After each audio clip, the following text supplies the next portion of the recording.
जय मिथिला, हम टिंकू झा। एखन बम सब लेल जे प्रसाद तैयार होइ छै आ धीरे धीरे बम पहुँचऽ के सिलसिला चालू छै। आइ अहाँके हम दिखबै छी और देखियौ इहो सब कपड़ा खोलि कऽ बनबै छथिन। एकटा बम देखै छियनि ई बना रहल छथि। की बनबै छियै? दालि बनि रहल छै। दालि चोखा बनतै, चावल बनतै, प्रसाद चावल के की कहै छै? साग बनतै, प्रसाद बनतै। प्रसाद बनतै, अच्छा साग बनतै, कुंठी बनतै, चोखा बनतै, सलाद, चाह बनतै। बम सबके सेवा करय लेल हाजिर छियै।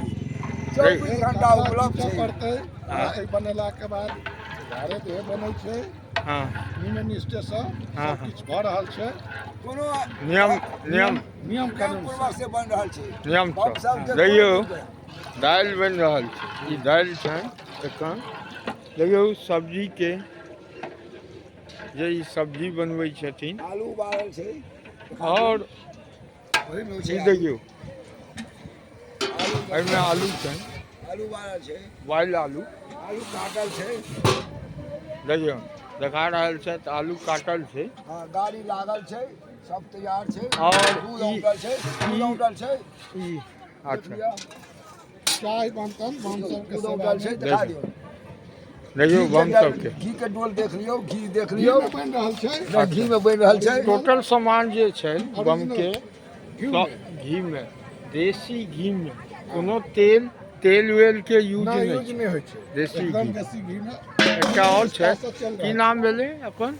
विजय चौधरी बम। अच्छा बम अहाँ शर्ट पैंट पहिरने छी? जी हम साथ में गाड़ियों चलबै छियै आ बम के सेवो करै छियै। अच्छा अच्छा हाँ, नियम निष्ठा से एकदम तत्पर रहै छियै बम सब के सेवा करऽ के लेल। अहाँ सब नियम फॉलो करै छियै? एकदम फॉलो करै छियै। अहूँ सब सबसे पहले स्नान, 3 बजे स्नान करै छियै, आरती करै छियनि। तकर बाद हमसब गाड़ी पर माल दै छियै। नियम निष्ठा से गाड़ी में सीट करै छियै, अगरबत्ती जरबै छियै। जैसे कि गाड़ी के सीधी से द्वारा हम सब हम सबके तिरोट नहीं होन। बम सबके कोनो तरहक दिक्कत नहीं होन, ओहि सबमे सेवा के लेल हाजिर छी। अच्छा देखियौ और ई तो ई देखेलहुँ हैं सिलेंडर छै। आइ काल्हि तो पहले बहुत जगह लकड़ी पर देखियौ कि माय बहिन सब जे छथिन कते कष्ट से धर्म करै छथिन। जगह जगह के टीम छै, देखियौ जगह जगह के टीम छै। एहि टीम में हर जगह रास्ता में देखियौ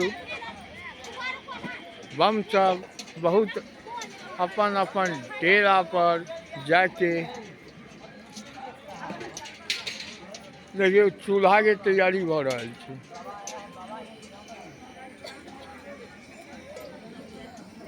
जय मिथिला, हर हर महादेव।